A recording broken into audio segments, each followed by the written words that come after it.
Section 1. You will hear a woman calling a local museum about children's art and craft workshops. First, you have some time to look at questions 1 to 5.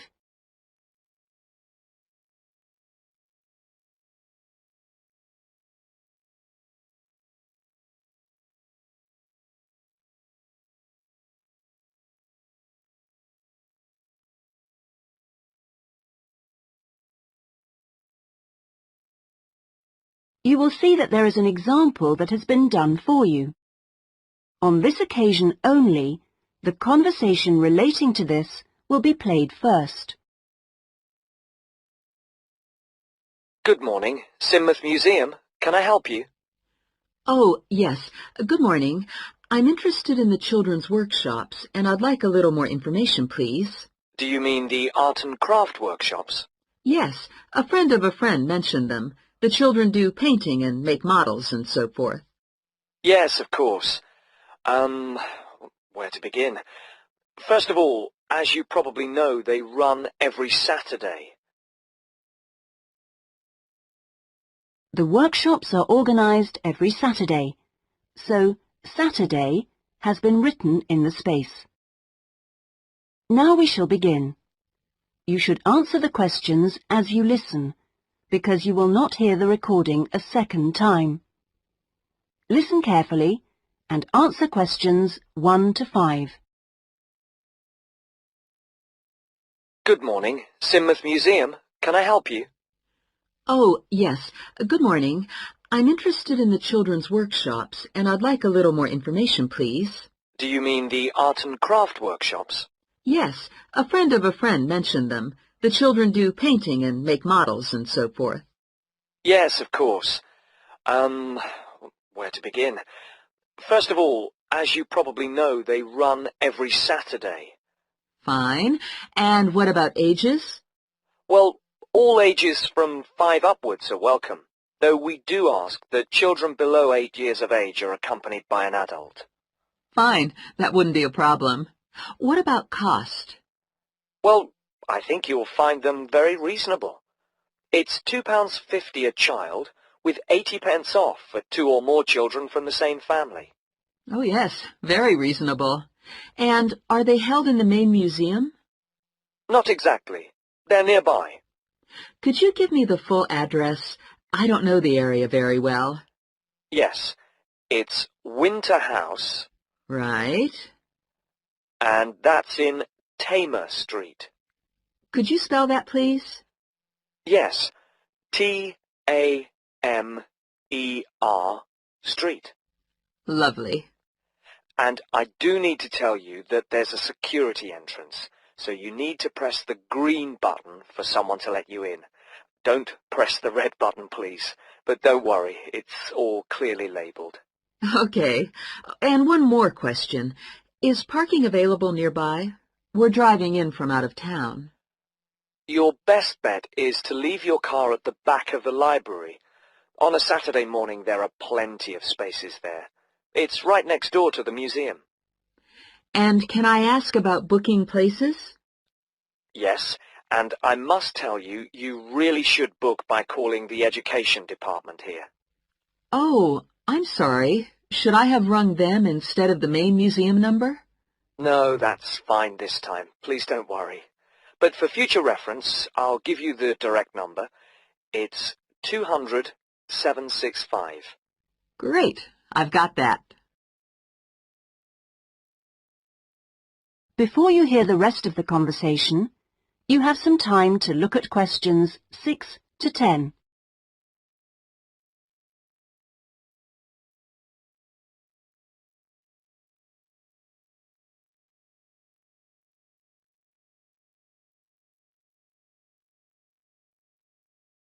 Now listen and answer questions 6 to 10. But I'm very happy to give you information about the next 2 workshops. On Saturday the 16th, there's building castles. Oh, sounds great. This involves quite a bit of glue, so just make sure the kids are in old clothes. I know. Ones I don't mind getting mucky. Exactly. And if possible, could you bring along bottle tops, which the children might be able to use in the models, you know, as decoration? We'll certainly try to find some for you. Then the following week... That'll be the 23rd, won't it? Yes, that's right. On that day, it's what we call undersea worlds. This is where they make scenes with fishes, underground caverns, and so on. Is that likely to get very dirty? Lots of paint splashes? Not really, so we don't recommend any special clothes for that one.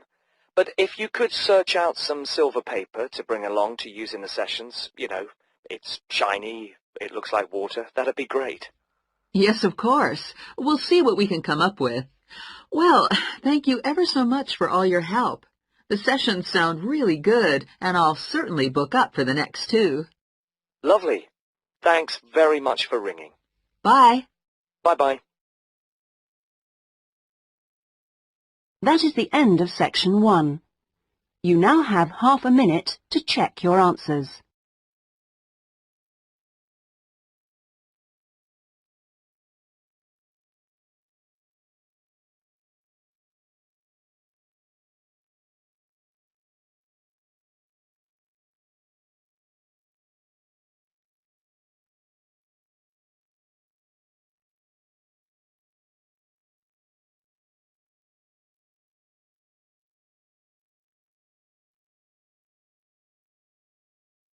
Now turn to section 2.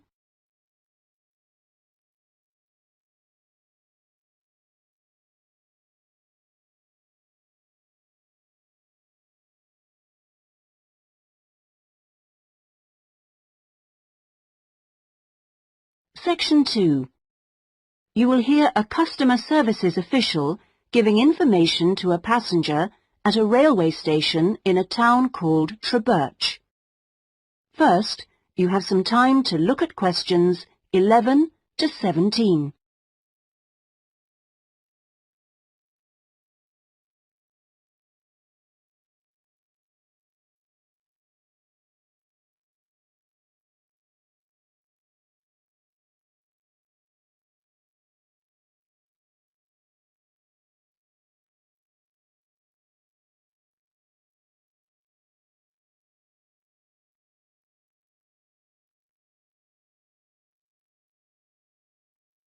Now listen carefully and answer questions 11 to 17.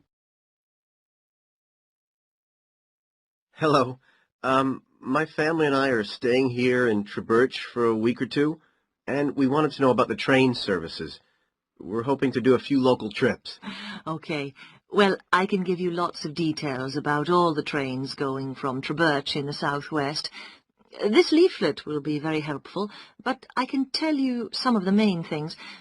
We've got 2 main train stations in the town. King Street is for local commuter lines and regional services. What about trains to London? I'll need to go there on business for one day. Then you need to go to Central Station. That's for all the national services. There are regular trains to London. They leave Trebirch every half hour on weekdays and every hour at weekends. It takes about 2 hours, a bit longer on Sundays. You've got a choice of first and second class, and there's a buffet car, though refreshments are included in the cost of a first-class ticket. Ah, right. And have you got any information on different ticket types? Yes, there's a range of ticket prices depending on when you travel and when you buy your ticket. There's a standard open ticket, which doesn't have any restrictions. This can be bought in advance or on the day. You can also get various discounted tickets. A popular one is called the Super Save, and this is okay for travel after 8:45. Then there is the special ticket, which is valid for travel after 10:15.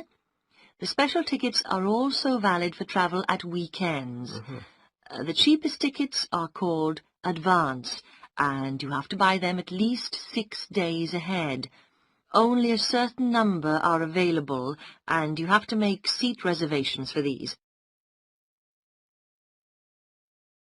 Before you hear the rest of the conversation, you have some time to look at questions 18 to 20.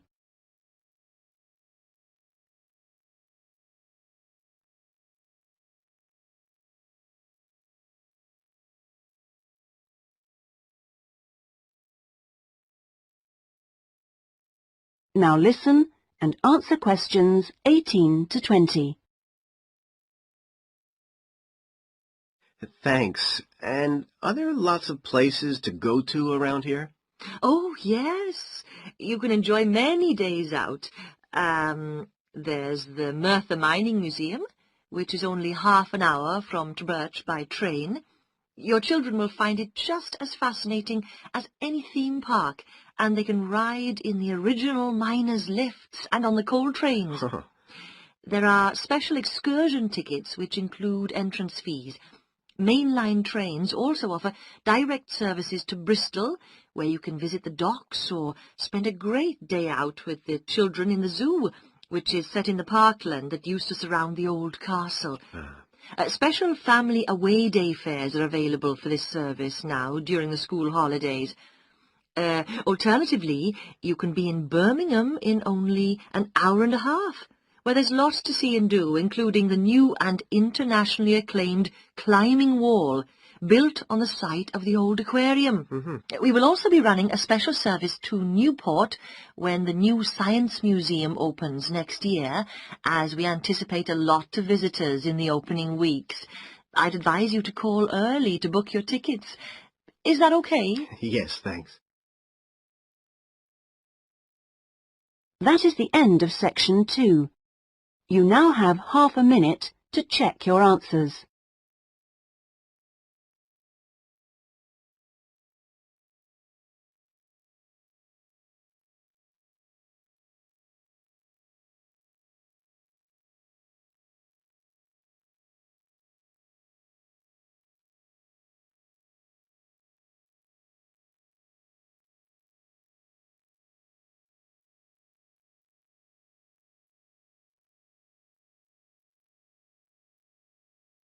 Now turn to section 3.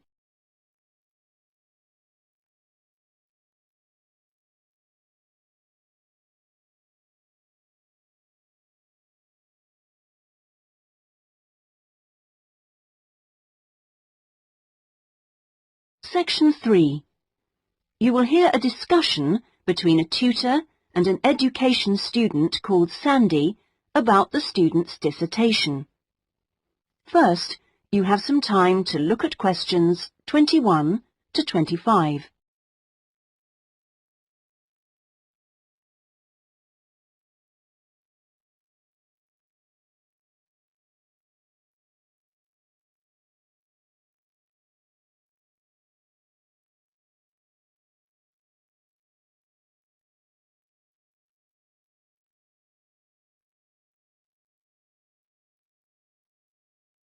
Now listen carefully and answer questions 21 to 25.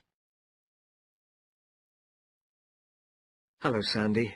How have you been getting on with your dissertation?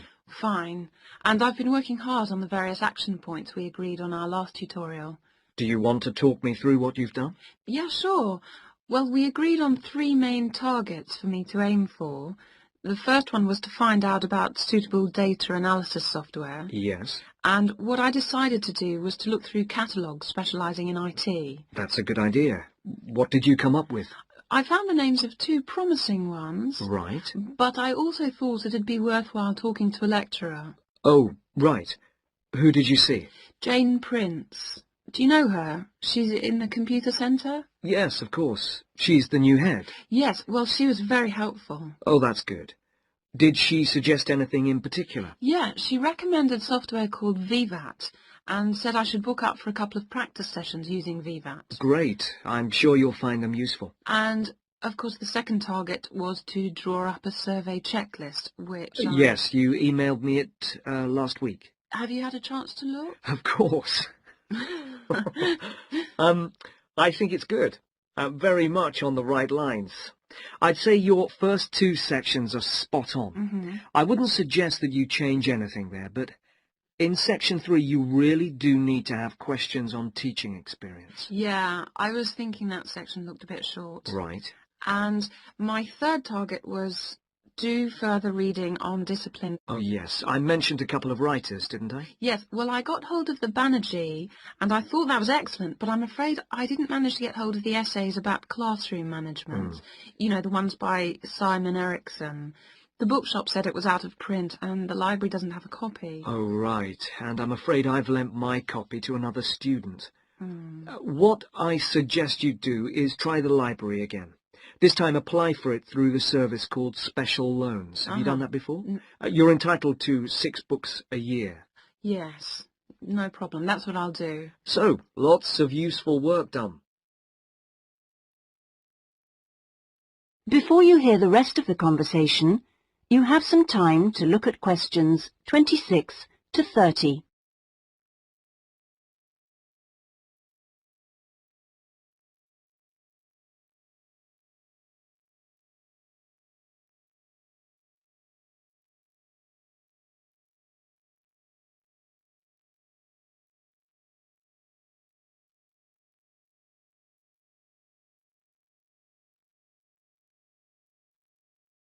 Now listen and answer questions 26 to 30.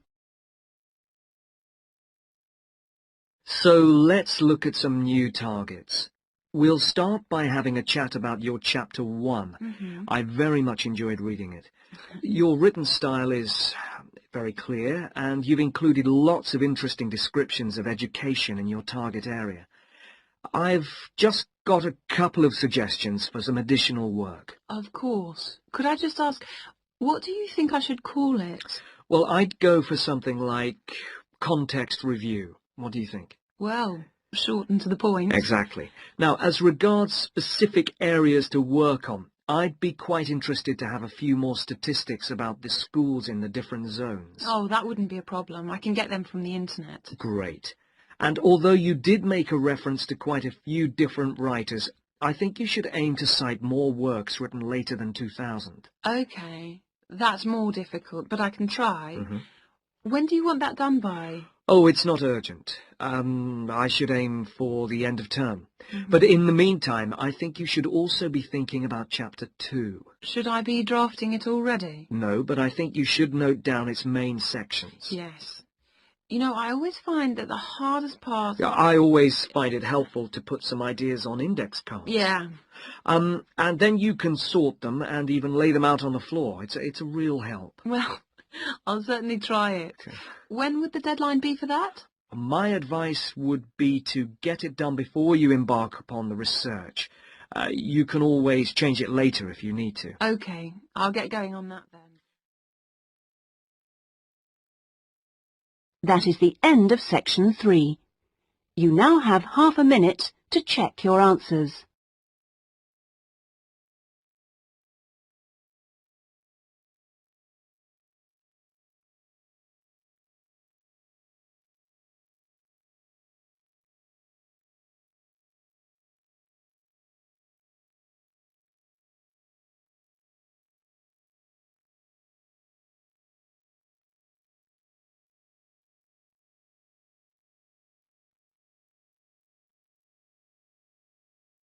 Now turn to section 4.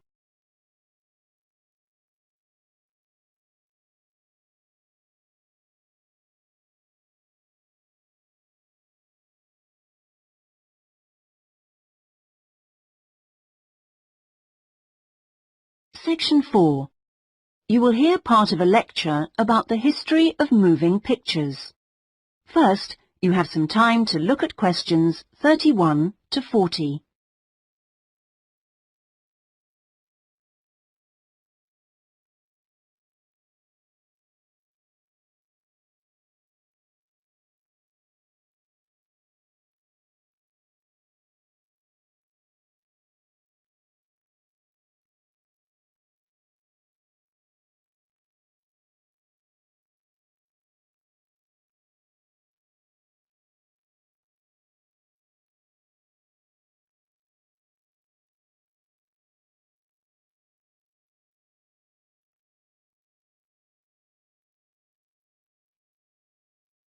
Now listen carefully and answer questions 31 to 40. Many believe that the story first began in America in 1877, when two friends were arguing over whether a horse ever had all 4 feet, or hooves, off the ground when it galloped. To settle the bet, a photographer was asked to photograph a horse galloping, and the bet was settled because you could see that all the hooves were off the ground in some of the photos. What was even more interesting was that if the photos were shown in quick succession, the horse looked like it was running. In other words, moving pictures. The person who became interested in taking the moving pictures to its next step was the famous American inventor Thomas Edison. Actually, he didn't do the work himself, but rather asked a young Scotsman in his employ to design a system, which he did. Now, this young fellow was clever, because the first thing he did was study other systems, primitive as they were, of moving pictures, and then put all the existing technologies together to make the first entire motion picture system. He designed a camera, a projection device, and the film. The system was first shown in New York in 1894 and was really very popular. Apparently, people lined up around the block to see the wonderful new invention. There were, however, a couple of problems with the system. The camera weighed over 200 kilograms, and only one person at a time could see the film. Well now, news of the new system in America traveled fast, and a number of rival European systems started to appear once people had heard about it. The single problem with all the systems was they couldn't really project the film onto a screen, so more than one person could see it. Then, in 1895, 3 systems were all developed, more or less at the same time and independently of each other. I guess the most famous of these was by the Lumière brothers from France, and they called their system the cinematograph, which of course is where the word cinema comes from. There were also 2 brothers in Germany who developed a successful system, and they called it a bioscope. Well, now once the problem of projection had been solved, the next challenge for the inventors was to make the films longer and more interesting. A continuing problem at the time was that the films had a tendency to break when they were being played, a problem which was caused by the tension between the 2 wheels, or reels as they are called, which hold the film. Now, this problem was solved by 2 American brothers. They developed the Lantham loop, which was the simple addition of a 3rd reel between the 2 main reels, and this took all the tension away, with the result that the film stopped snapping.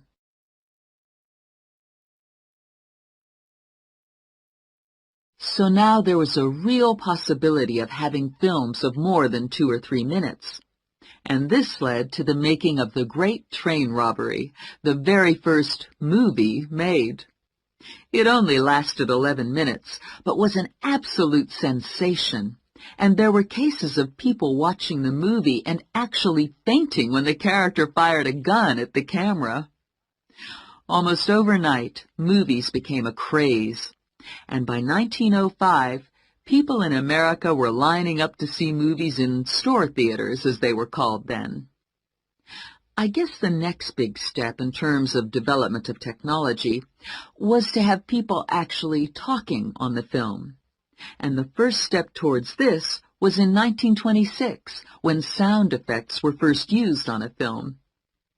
It wasn't until the following year, however, that the first talkie, as they were called then, was made.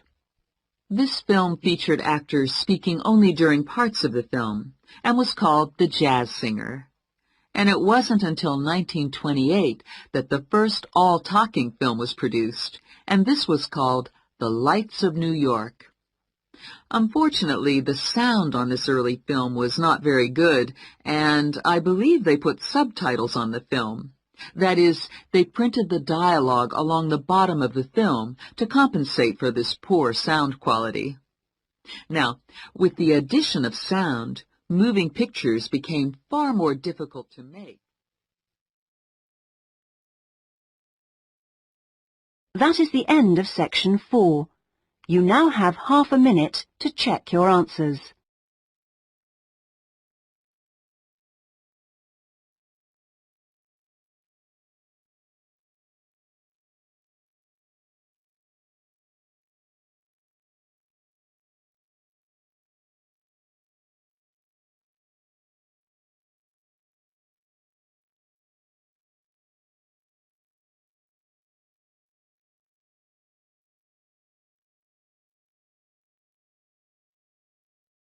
That is the end of the listening test.